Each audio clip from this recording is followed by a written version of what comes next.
Pongan todos bien, ¿vale? Y así, dentro de poco no tendremos que llevarla.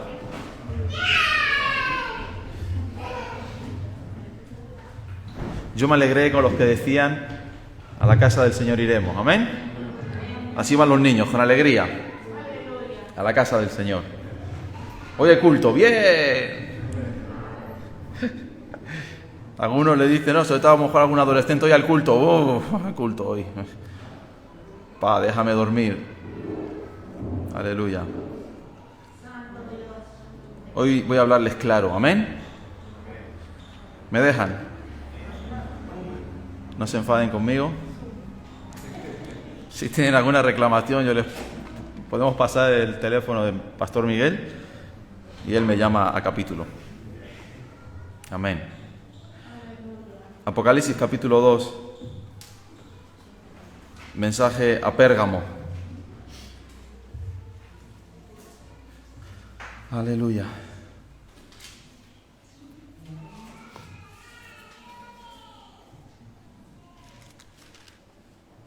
Vamos por la tercera iglesia. El domingo que viene tenemos culto especial porque es culto de Pentecostés. Entonces aparcaremos un momento la predicación de las iglesias y hablaremos sobre el Espíritu Santo. Amén. Así que ven preparado para recibir el bautismo del Espíritu Santo. Aleluya. El mensaje a Pérgamo. Y escribe al ángel de la iglesia de Pérgamo, versículo 12. Capítulo 2, versículo 12. Y escribe el ángel de la iglesia de Pérgamo, el que tiene la espada aguda de 2 filos, dice esto. Yo conozco tus obras y dónde moras, donde está el trono de Satanás. Pero retienes mi nombre y no has negado mi fe, ni aun en los días en que Antipas, mi testigo fiel, fue muerto entre vosotros, donde mora Satanás.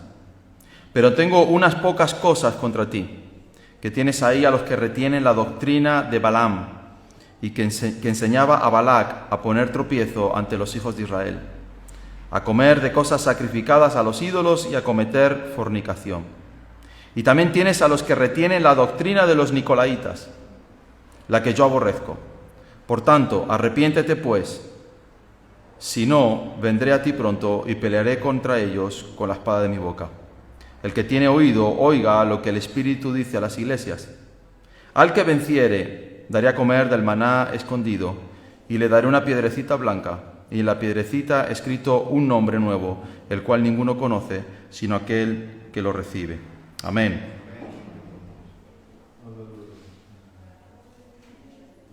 Gloria a Dios. Pérgamo está situada a 88 kilómetros al norte de Esmirna y fue la capital de Asia durante aproximadamente unos 300 años.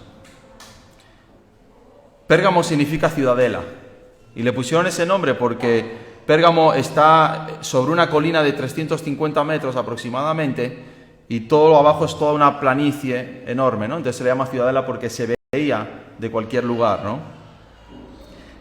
Está a 32 kilómetros de la costa del mar Egeo y había servido como capital de la provincia romana de Asia Menor durante más de 250 años.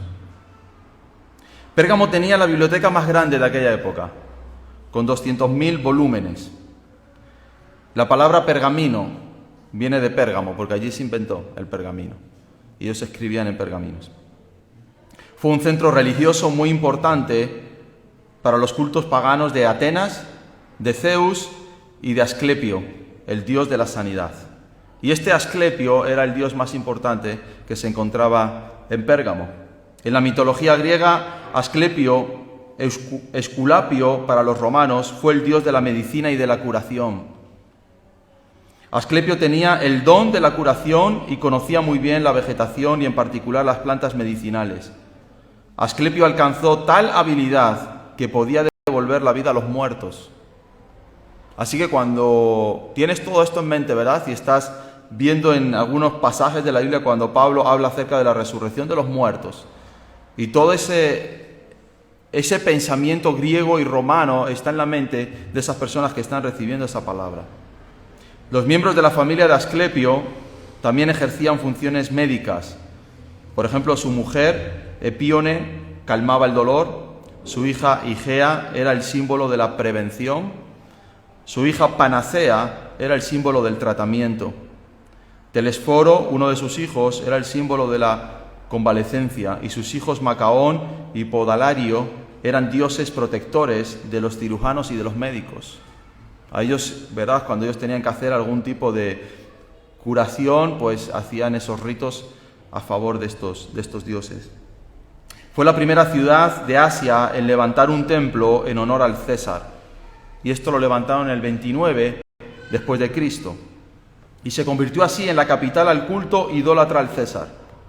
Allí se quemaba incienso y una vez por año todos los habitantes de Pérgamo debían de jurar adhesión al César, confesando que él era el Señor de sus vidas.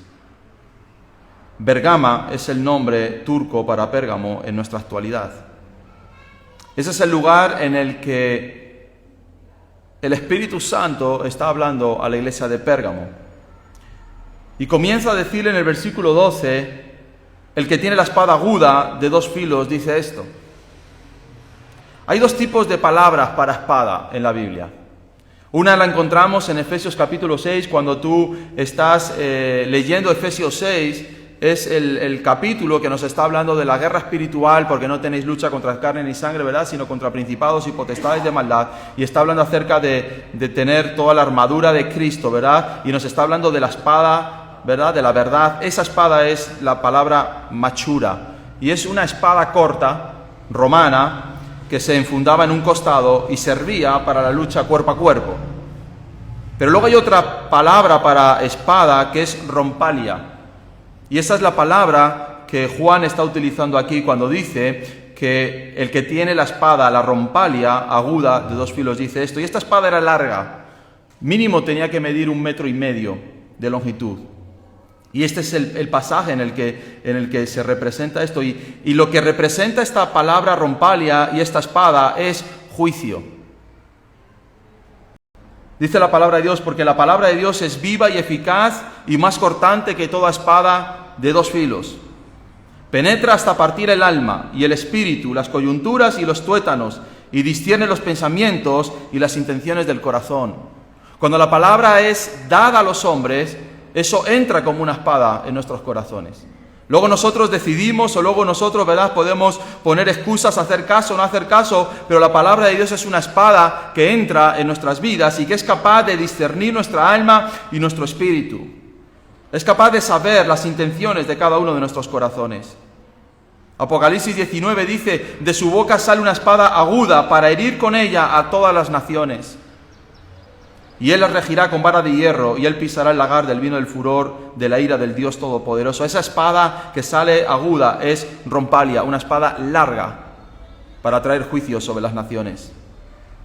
Así que tengamos cuidado, hermanos, de aquel que dijo yo soy. Porque es un Dios celoso de sí mismo. Y es un Dios celoso de la santidad. Y es un Dios celoso de su iglesia. Es un Dios celoso de cada una de nuestras vidas. Y pongámonos a cuenta de Dios, ¿verdad?, en el momento en el que nosotros podamos, para no caer bajo el juicio de Dios. Pero el mundo está yendo hacia el juicio de Dios. El mundo está caminando de una manera apresurada y te diría casi que con una velocidad más que acelerada para el tiempo en el que Dios va a juzgar las naciones. Así que Cristo aquí está trayendo esta palabra de juicio por algo muy particular que esta iglesia de Pérgamo hizo. La característica del pecado de Pérgamo es que se había mezclado con las personas del mundo. Había aceptado el poder mezclarse con personas no creyentes. Volveremos a eso un poco más adelante. Versículo 13. Donde moras, ¿verdad? Donde estaba esta iglesia puesta, donde está el trono de Satanás, donde mora Satanás. Y el texto, ¿verdad?, nos ilustra que en esta ciudad se consideraba espiritualmente el epicentro del cuartel general de la oposición satánica hacia la iglesia de Jesucristo. Porque allí había una base gentil para las religiones paganas y falsas, donde venían miles y miles de personas cada año a levantar culto a los diferentes dioses. Allí en Pérgamo, en el Acrópolis que habían levantado, se encontraba un altar inmenso en forma de trono trono que perteneció al dios Zeus. Y el dios Zeus es el dios de la mitología, el más fuerte y el poderoso de todos ellos. Así que tenían allí un trono, y por eso la palabra de Dios dice que están en medio donde está el trono de Satanás. Además, vimos, ¿verdad?, cómo Esclepio, ¿verdad?, era el dios que se asociaba más a Pérgamo. La representación de este dios, Esclepio, es similar a una serpiente que todavía utilizamos en la actualidad en el emblema de la profesión médica. ¿Sí? ¿Han visto el símbolo de las farmacias? Esa serpiente que va enrollándose, eso viene de Esclepio, de este dios pagano. Y se vinculaba, ¿verdad?, con este templo que mezclaba la medicina con la superstición. Una de las recetas médicas, si tú ibas allí con alguna enfermedad, ¿verdad?, para que te curasen, requería que el adorador de ese dios durmiera en el suelo del templo y dejara que las serpientes se arrastraran sobre su cuerpo para inocularlo con un poder sanador diabólico. Entonces tú te tumbabas, tenías reuma o tenías cualquier otra enfermedad y un montón de serpientes corrían por tu cuerpo para producirte el poder de la sanación. Vemos cómo siempre Satanás ha utilizado, ¿verdad?, 1000 formas para intentar imitar a Dios. 1000 formas para engañar a los hombres, 1000 formas para engañar a las personas. Así que déjame decirte, no te fíes de todo lo que tú oyes o ves por allí. Cuando tú vas por la autopista, vas para el Puerto de la Cruz, te vas a encontrar ahí a mano derecha una señora que dice que es la medium justiciera.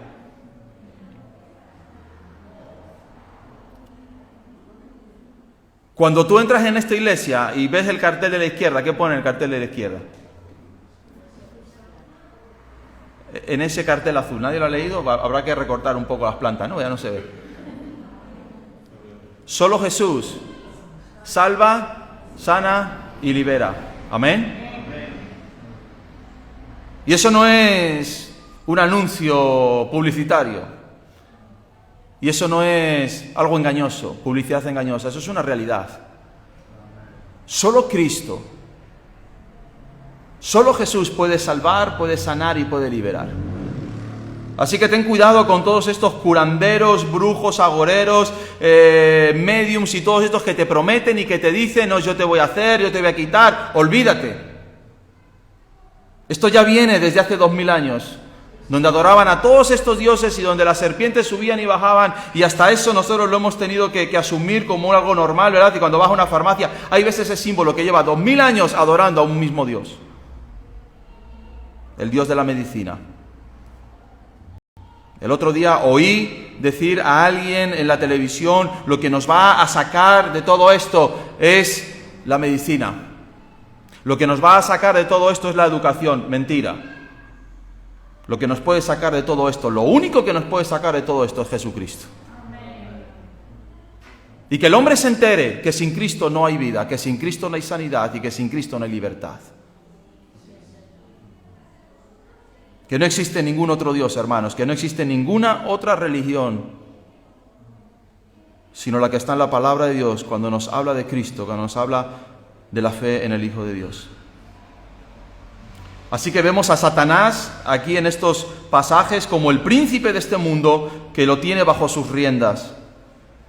Cuando Satanás se presenta delante de Jesús y le dice que lo lleva el diablo a un monte muy alto y le muestra todos los reinos de la tierra y todas sus riquezas y toda su gloria, él dice, todo esto te daré si postrado me adorares.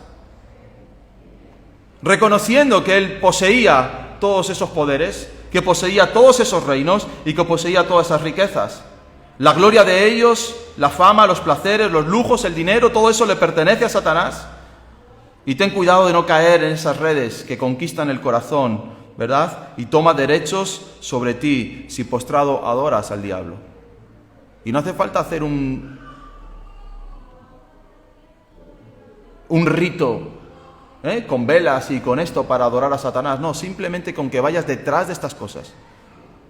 Simplemente con que corras detrás de estas cosas, simplemente con que desees alguna de estas cosas, ya estás adorando, ya te estás postrando delante de Satanás. El único anhelo, hermanos, en el corazón del hombre Dice la palabra de Dios, si alguno debe de jactarse de algo, no se jacte en su sabiduría, ni se jacte en su riqueza, sino en ¿qué? En el conocimiento de Dios. No vayas tras de todo esto, de toda esta gloria, de todas estas cosas efímeras, de todas estas cosas que son espejismos delante de nosotros. Sino ve y póstrate delante del Cordero de Dios y dile, Señor, todo lo que yo necesito viene de tu mano. Amén. Todo lo que mi casa necesita viene de tu mano. Yo no tengo que ir corriendo, yo no tengo que perseguir, yo no tengo que alcanzar, no, todo lo tengo de mano tuya. Pero si nuestro evangelio está aún encubierto, dice Pablo a los Corintios, entre los que se pierden están cubiertos, en los cuales el Dios de este siglo cegó el entendimiento de los incrédulos, para que no les resplandezca la luz del evangelio de la gloria de Cristo, el cual es la imagen de Dios. Así que tenemos que orar, hermanos, como iglesia, para que sea revelado Cristo a cada una de las personas a las que les estamos hablando. Cuando tú ores por las personas inconversas a las que tú estás predicándoles el evangelio, ora por los poderes demoníacos infernales que está impidiendo que ellos vean y que ellos oigan. Puede ser un espíritu religioso, puede ser un espíritu de idolatría, puede ser un espíritu de adulterio, miles de cosas que ciegan el entendimiento de las personas solo con un fin, que no entiendan el evangelio de Jesucristo, que no resplandezca sobre ellos el evangelio de Cristo. Sabemos que somos hijos de Dios, amén, y que somos de Dios, y el mundo entero está bajo el maligno, dice 1 de Juan capítulo 5. Así que esta ciudad abundaba la inmoralidad, una religión polisteísta y la cultura diabólica de curaciones y sanidades por todos lados. En medio de todo eso, en el año 133 a.C., el rey Átalo III de Pérgamo legó a Roma el título de sumo sacerdote de la magia de Pérgamo. Y luego fue constituido pontífice, que significa constructor de puentes. ¿Qué significa sumo pontífice? El mayor constructor de puentes. ¿Entre qué? Entre las diferentes religiones. Entre las diferentes filosofías, entre los diferentes pensamientos, vamos a unir puentes. No se pueden unir puentes. ¿Amén? No se unen puentes. Se reconoce a Cristo como Señor y Salvador de nuestras vidas, y no hay más. Así que el pontífice era el mediador, era el puente entre los hombres y los dioses. De ahí viene el título que luego Roma absorbe, llamando al Papa sumo pontífice. No existe sumo pontífice, hermanos. Existe sumo sacerdote. Amén. ¿Y quién es el sumo sacerdote? Cristo. Ningún hombre puede tomar ese nombre. Ningún hombre puede tomar esa autoridad. Ningún hombre puede tomar esa posición. Yo no soy intermediario entre tú y el cielo. Yo no soy ningún intermediario. El único es Jesucristo. Así que tengamos cuidado de lo que se nos enseña o de lo que la tradición nos ha dicho durante tantos y tantos y tantos años y tantos siglos. Porque ese título viene de una historia pagana y viene de un título pagano entre dioses paganos. Pero retienes mi nombre, amén, algo bueno que tiene esta iglesia.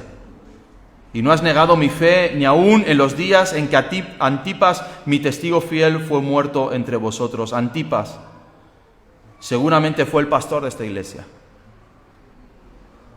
Según la tradición, Antipas fue quemado hasta morir dentro de un becerro de oro, posiblemente por no haber reconocido al César como Dios. Así que el Espíritu dice, ¿verdad? Ni aun en los días en que tu pastor te fue quitado y fue quemado vivo, has negado mi fe y has retenido mi nombre. Amén.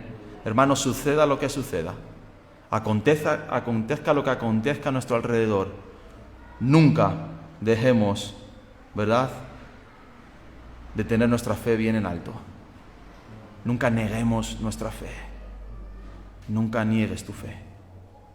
No, yo creo en Jesucristo, el Hijo de Dios. No hay más Dios, no hay más Salvador, no hay más religión, no hay nada más. Aunque te pase como Antipas, que esté preparado un becerro de oro donde te metan dentro y allí te consumas. Nosotros somos cristianos, hermanos, porque Cristo nos ha dado el sentido de nuestra vida. Si tú no tienes un sentido de vida es que no has nacido de nuevo. Porque cuando uno nace de nuevo, Dios le da un sentido de vida. A partir de ahora vas a hacer esto para mí. Amén. A partir de ahora tú vas a hacer esto. Pedro, ¿tú eres pescador de peces? Sí, pues a partir de ahora eres pescador de hombres. Pablo, ¿tú eres perseguidor de la iglesia? Pues a partir de ahora tú vas a saber lo que es sufrir por mi iglesia. Y así, y así, y así. Tantas personas que son llamadas por Dios para darles un sentido a su vida. Entregar mi vida a Cristo y darla, si es necesario, por su verdad y sufrir por Cristo. Amén. Esta iglesia había sufrido parte de ese momento de dolor y de sufrimiento, ¿verdad?, que pasa cuando viene esa persecución sobre la iglesia. Pero el versículo 14 nos dice, pero tengo unas pocas cosas contra ti. Y hay 3 cosas que tiene. Fíjate, dice que tienes ahí a los que retienen la doctrina de Balaam. Una, que enseñaba a Balac a poner tropiezo entre los hijos de Israel. 2, a comer de las cosas sacrificadas a los ídolos y a cometer fornicación. 3. ¿Qué significa que tienes ahí a los que retienen la doctrina de Balaam? ¿Quién fue Balaam? Balaam fue un profeta que fue tomado por Balac, un rey, le dijo, tienes que maldecir al pueblo de Israel porque yo quiero conquistarlo. Y le dio dinero, intentó Balaam, ¿verdad? Intentó maldecir al pueblo de Israel, pero no pudo. Y en Judas capítulo 1, versículo 11, nos dice la palabra de Dios, ¡ay de ellos! Porque han seguido el camino de Caín y se han lanzado por lucro en el error de Balaam y perecieron en la contradicción de Coré. ¡Ay de ellos! Cuando la palabra de Dios nos enseña estos ayes, hay varios en la Biblia. Cuando la palabra de Dios te dice, ¡ay de ellos!, pon atención porque vienen juicios sobre esas personas. Viene juicio sobre este asunto. Sobre aquellos que por lucro, que por amor al dinero, que por amor al poder, que por amor a la fama, que por amor a tantas cosas, son capaces de vender el Evangelio. Son capaces, ¿verdad?, de creerse, ¿verdad?, que ya tienen una categoría dentro de la iglesia, que ya tienen una categoría dentro del cristianismo y pueden negociar sus dones y pueden negociar lo que Dios les ha dado para lucrar sus propias vidas. El lucro jamás debe de existir en la iglesia, y mucho menos dentro del ministerio. Todo lo que nosotros hemos recibido, lo hemos recibido por gracia. Y dice la palabra de Dios, si por gracia lo habéis recibido, lo tenéis que entregar por gracia. Dice en Miqueas, sus jefes juzgan por cohecho, y sus sacerdotes enseñan por precio, y sus profetas adivinan por dinero, y se apoyan en Jehová diciendo, ¿no está Jehová entre nosotros? No vendrá mal sobre nosotros. Eso es lo que piensan. Cuando tú vas a algunos tipos de reuniones, ¿verdad? Y ahí está todo esto montado, todo este tenderete, dinero, no sé qué, no sé cuántos, y dicen, ¿no está Jehová entre nosotros? ¿No veis el mover del Espíritu Santo, confundiendo el mover del Espíritu Santo con el mover de Satanás? Y encima dicen, no vendrá mal sobre nosotros. La palabra de Dios dice, hay una espada de 2 filos preparada para todos aquellos que no quieren hacer las cosas como Dios dice. Y juicio viene sobre sus vidas.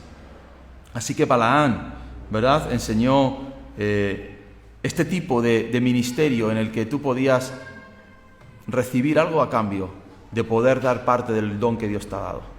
Cuando Elías, creo que fue, sí, Elías, cuando le viene aquel jefe de Siria, ¿verdad?, que era capitán de los ejércitos de Siria y tenía lepra, y le dice, bueno, báñate 7 veces en el río Jordán, y él sale sano, y le envía un montón de dinero, le envía un montón de joyas, y le envía todo esto, ¿verdad? Y él dice, no, yo de esto no voy a tocar absolutamente nada. Pero el siervo de él, de Eliseo, cogió parte de eso. Y él le dice, pues la lepra que estaba en ese hombre ahora pasa a ti. Así que, hermanos, todo lo que nosotros recibamos de parte de Dios, lo entregamos de gracia. Amén. Nosotros no cobramos por orar, nosotros no cobramos por tener una charla contigo. Si necesitas, no te va a pasar la factura como el psicólogo, no, mira, son 60 euros, no. Tú pides cita, amén, y hacemos lo que dice ahí fuera. Jesús sana, salva y libera. Amén. Amén. Si tienes alguna dolencia, si tienes alguna ansiedad, si tienes alguna atadura que no puedes soltar, oramos por ti. Y Dios te sana y Dios te libera. No la ciencia ni la medicina, hermanos. Jesucristo. No me entiendan mal, vayan al médico, ¿verdad? Si les pasa algo, como hago yo, voy al médico siempre que me pasa algo. Que enseñaba a Balac a poner tropiezo entre los hijos de Israel. Al no poder maldecir Balaam al pueblo de Israel, porque no pudo maldecirlo, sino que cada vez que quería pronunciar maldición, dice la palabra de Dios, que las palabras que salían de su boca era para bendecir aún más a ese pueblo. Él dijo, Balac dijo, Balaam, me estás tomando el pelo. Balac, hay algo que no me estás contando. Y Balac le dice un secreto. Un secreto que sigue todavía entre nuestros días y que está destruyendo la iglesia de Cristo. Vete a Números capítulo 25. Porque si hay algo que está trayendo deshonra a la iglesia de Cristo, debilidad a la iglesia de Cristo, es esta estrategia diabólica que Satanás levantó. Moraba Israel en Sitín, versículo 1 al versículo 3, Números 25, del 1 al 3. Moraba Israel en Sitín y el pueblo empezó a fornicar con las hijas de Moab, las cuales invitaban al pueblo a los sacrificios de sus dioses, y el pueblo comió y se inclinó a sus dioses. Así acudió el pueblo a Baal-peor, y el furor de Jehová se encendió contra Israel. Vete un momento a Números capítulo 31, unas páginas más adelante.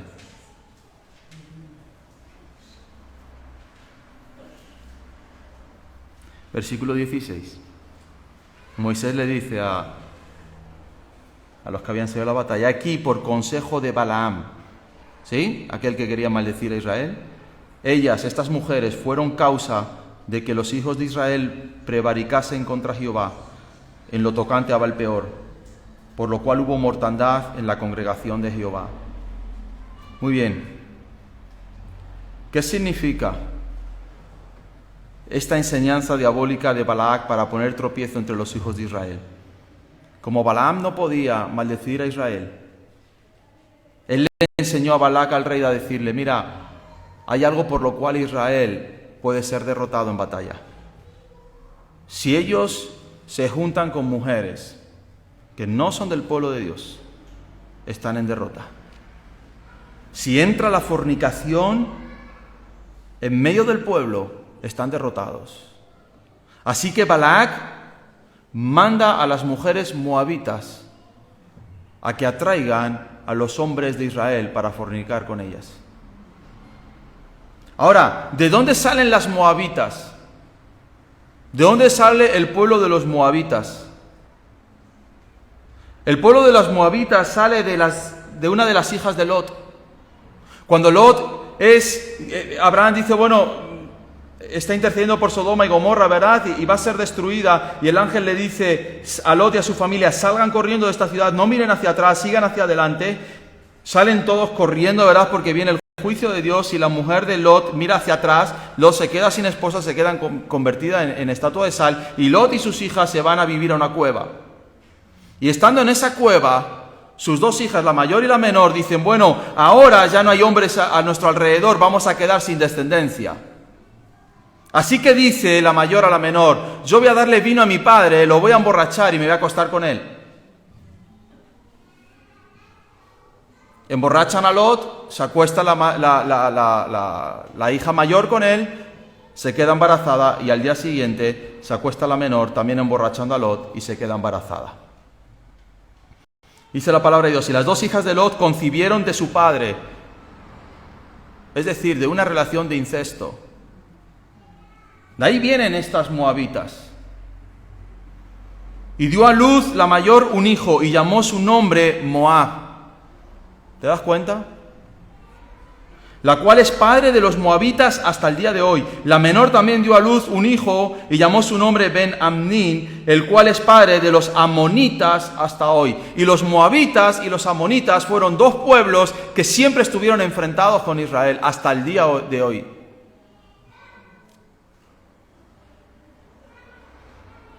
Dios nunca ha permitido que la iglesia se mezcle inmoralmente con el mundo. Y yo quiero decirles algo, las relaciones sexuales ilícitas, no hablamos de una relación sexual dentro del contexto del matrimonio, dado por Dios, sino las relaciones sexuales ilícitas, pon la que tú quieras, heterosexual, bisexual, homosexual, la que tú quieras. Delante de Dios abren puertas de maldiciones tremendas a esas personas. A miedos, ansiedades, sentimientos de culpabilidad, remordimientos, enfermedades físicas y hasta enfermedades psíquicas. Dice la palabra de Dios, no entrará bastardo en la congregación de Jehová hasta la 10ª generación. ¿Qué le estaba diciendo al pueblo de Dios? Si alguien cae en un pecado inmoral sexual, estarán 10 generaciones sin poder visitar el templo de Jehová. Así de drástico y así de duro era, y sigue siendo para Dios, la inmoralidad sexual. La iglesia de Pérgamo, hermanos, había comenzado a casar a conversos con inconversos. Así que tenían una serie de conversos en la iglesia y por dinero y por hacer bodas a las cuales cobraban dinero, casaban a gente inconversa con gente conversa. Y los unían en yugo desigual. Y eso es algo que Dios aborrece. ¿Amén? Aborrece.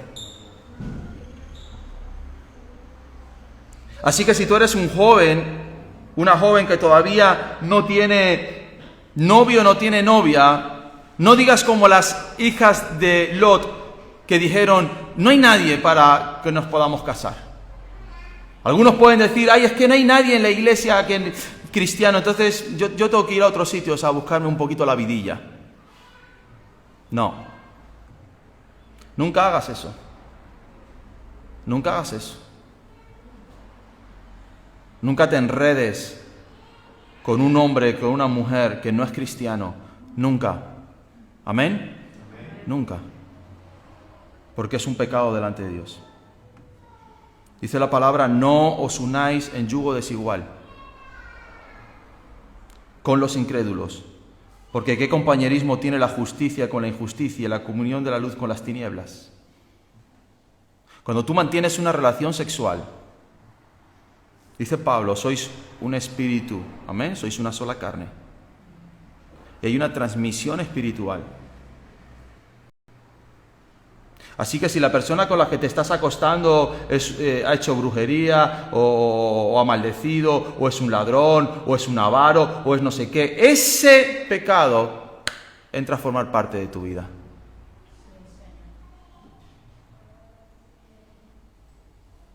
Así que ten muchísimo cuidado y cierra tu corazón a relaciones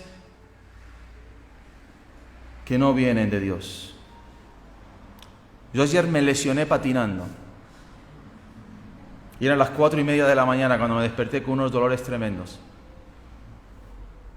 Y había preparado esta palabra, ¿no? Ya hacía tiempo. Y Dios me habló y me dice, ¿te duele? Digo, sí, me duele. Dice, al principio ibas tranquilo, pero luego cogiste velocidad. Así son las relaciones. Como tu patinete. Empiezas despacito. No pasa nada. Un me gusta por Instagram. El muñeco del guiño. El muñeco del ok. El que suda la gota gorda. un me gusta a esa fotito. Y eso va cogiendo velocidad. Luego 2 me gustas, 3 likes y luego un mensaje privado. Ay, quiero conocerte. Mándame alguna foto. Y va cogiendo velocidad y le mandas una foto. No la foto esa que te acaba de levantar con los pelos, no. La foto esa en el espejo. Esa que pones en los perfiles porque quedaste bien. Los feos tenemos la foto de perfil durante años, ¿verdad? Los guapos la van cambiando, pues son guapos, la pueden cambiar. Nosotros, si encontramos una que salimos bien, la dejamos para siempre. Pero los que sois guapos como vosotros, tenéis muchas fotos de esas, ¿verdad? Y tú vas mandando. Y mira, yo cuando ayer me subí en el patín, yo dije, esto lo controlo. Y cuando di la curva a la izquierda, vi una bajada todavía más para abajo. Y ahí fue cuando me di cuenta. Una casa de frente, coches a la izquierda, digo, de esta no sales, Israel. O frenas o te matas. Y quise frenar. Y frené, pero me di un golpe. Cuando tú te metes en una relación con una persona que no es cristiana, eso coge camino y coge fuerza, y coge fuerza, y coge fuerza. Y la única manera de salir ya de ahí es tirándote. Pero te vas a hacer daño. No he conocido ninguna relación en yugo desigual que haya funcionado. Nunca. ¿Y sabes quién se lleva a quién? El pagano al cristiano. El inconverso al converso.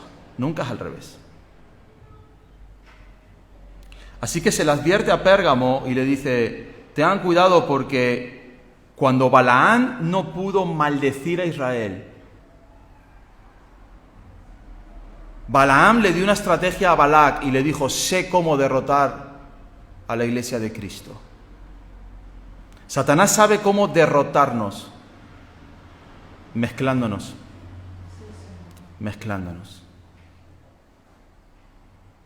No pasa nada. Total, eres joven, tienes que disfrutar, etcétera, etcétera, etcétera. Hay un pasaje en Génesis 24, búscalo.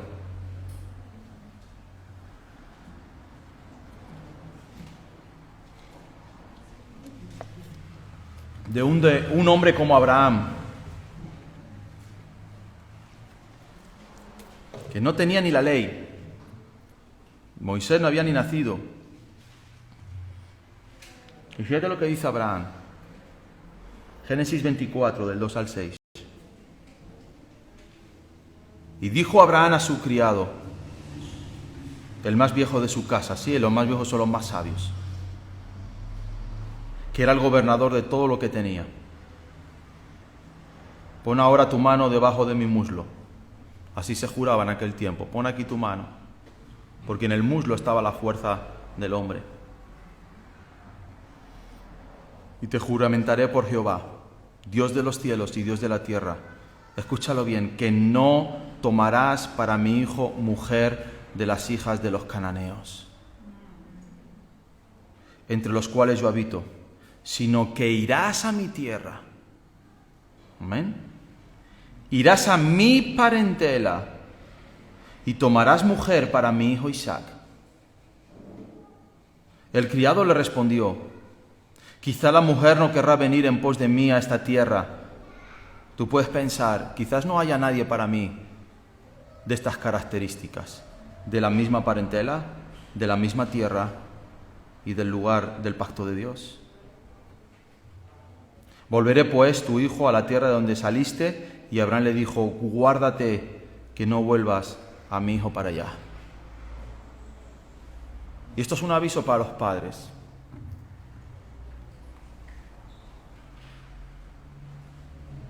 Si tú ves que tu hijo está empezando a tontear con alguna joven, con algún joven que no es cristiano, corta esa relación.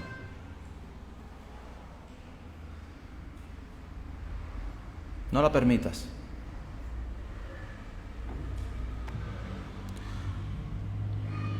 Cuídate de no entregar a tus hijos a las hijas de Canaán.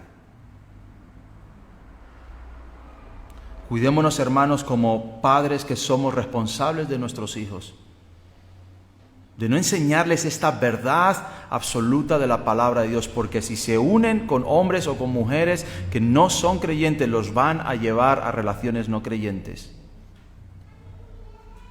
Los van a llevar a pactos de no creyentes. Los van a llevar a inmoralidades. Y lo que tú crees que, bueno, es que si le digo eso pierdo a mi hijo, de todos modos lo vas a perder. Si tú dejas que tu hijo se una en yugo desigual y tenga una relación con alguien no inconverso, lo vas a perder. Lo vas a perder. Lo vas a perder. Porque las tinieblas van a tirar y van a tirar y van a tirar. ¿Sabes con quién se va a enfrentar él? Contigo. No se va a enfrentar ni con su novia ni con su novio, se va a enfrentar contigo. Y algún día te gritará y te dirá, yo hago lo que me da la gana, que es mi vida, tú te casaste con quien tú quisiste. Pero como padres, hermanos, tenemos una responsabilidad tremenda delante de Dios con nuestros hijos. Tremenda. Esto es un cáncer en las iglesias. Esto es un cáncer en la vida de la iglesia. Donde cientos de jóvenes están abandonando las iglesias solamente por un problema, solo por un problema, las mujeres y los hombres, las mujeres y los hombres. No son capaces de confiar en el Dios del oro, de la plata y del que creó a Eva para Adán. Dios tiene a alguien para ti, guardado y especial, protegido para ti y para tu hijo. ¿Amén? ¿Lo crees? Yo lo creo. Yo llevo orando por el esposo de mi hija y por la esposa de mi hijo desde que nacieron. Desde que nacieron. Señor, tú tienes un hombre para mi hija. Señor, tú tienes una mujer para mi hijo. Yo no voy a ir a Canaán a buscarlas, yo no voy a ir a Instagram a buscarlas, yo no voy a ir al Facebook a buscarlas, yo no voy a ir al Wallapop a buscarlas. Yo voy a ir a mi parentela. Amén. Y yo voy a ir a mi casa. Y tú tendrás a alguien guardado y guardada para ellos.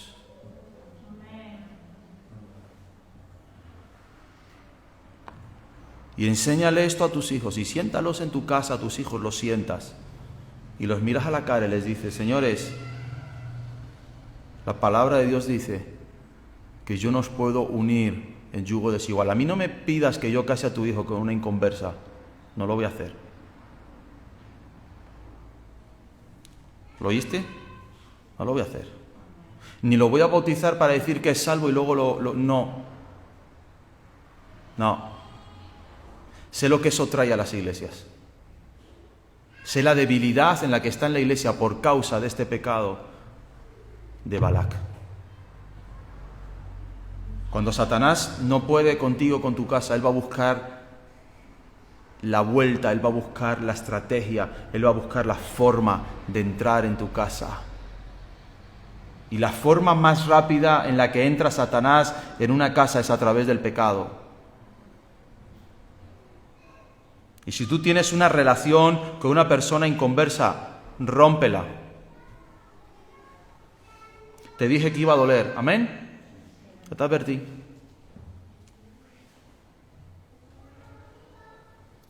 Rómpela. Mira, esto se acabó. ¿Pero por qué? Porque yo soy cristiano. Porque yo soy cristiana. Y yo no puedo involucrarme emocionalmente, menos espiritualmente y menos físicamente. ¿Amén? ¿Un cristiano puede mantener relaciones sexuales antes de casarse? Te pregunto. No. ¿Cómo te crees que te van a aguantar?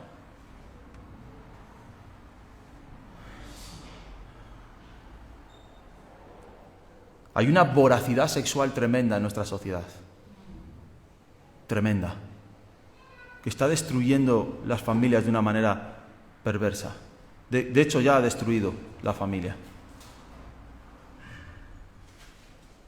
Pero lo que no vamos a permitir, hermanos, es que destruya la iglesia de Jesucristo. Y pídele a Dios sabiduría para que no destruya tu casa. Ay, pero es tan buena persona. Lee la Biblia.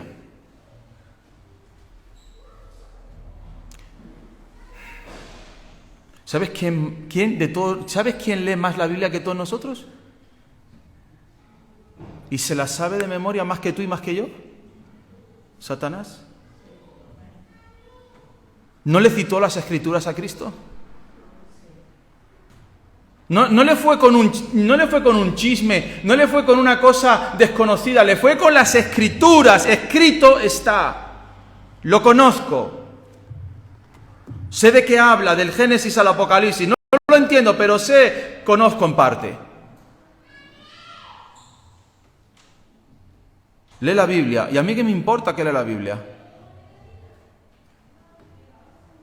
¿Ha nacido de nuevo? ¿Es un hijo, una hija de Dios? Bueno. No. ¿Amén? No. Destruye familias enteras. Este pecado destruye familias enteras, destruye iglesias. Destruyó al pueblo de Israel. Vinieron las hijas, las moabitas, y dijeron: vamos a fornicar con estos hombres. ¿Fue Salomón el que llevó a sus mujeres hacia Dios o fueron sus mujeres las que lo llevaron hacia sus dioses? ¿Cómo fue la historia? Las mujeres llevaron a Salomón. ¿Y Salomón no era el hombre más sabio sobre la tierra? Si el hombre más sabio que ha pisado la tierra, después de Cristo, claro, no pudo contener el zalameo, la verborrea, el erotismo de sus mujeres y llevó su corazón a dioses paganos y creó un montón de templos paganos en Israel. ¿Qué crees que te va a pasar a ti? Claro que a lo mejor no te va a venir vestido con una túnica diciendo somos adoradores de... No. Pero estoy convencido, hermanos, de que si Satanás puede, se va a meter en tu casa y se va a meter en la iglesia para mezclarnos con el mundo.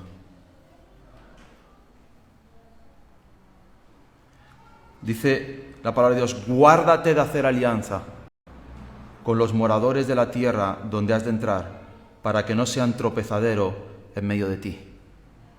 Guárdate de hacer alianza. A mí me han ofrecido varios negocios. Hace poco me ofreció uno muy tentador. Y yo hablé con mi mujer y digo: pero ¿sabes? Es un hijo de otro Dios. Y yo no me puedo unir con él. ¿Amén? No puedo. Le dije: mira, si quieres lo hacemos de esta manera, pero yo no me puedo asociar contigo. No puedo. ¿Amén? No puedo. Guárdate de hacer alianza con los moradores de la tierra. Hermanos, guardemos nuestros hijos, guardemos nuestras casas y pongamos firme a nuestros hijos, a nuestras hijas, y digámosle: mira, este camino que tú estás tomando, no. ¿Amén? No. Porque sabemos a dónde lleva. Abraham hizo jurar a su siervo: no me traigas una mujer que no sea de mi parentela. Y hermanos, he visto sufrir a tantos jóvenes por este tema.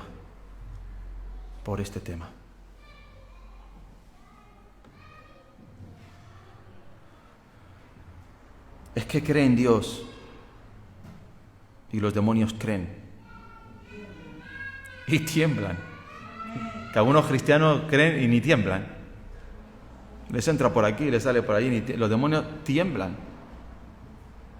Y dicen: ¿quién es este Dios? ¿Quién es este Jehová de los ejércitos? ¿Quién es este poderoso de Israel? A Pérgamo se le echa en cara que se mezcló con el mundo, en sus negocios, en sus matrimonios, en sus alianzas con el mundo.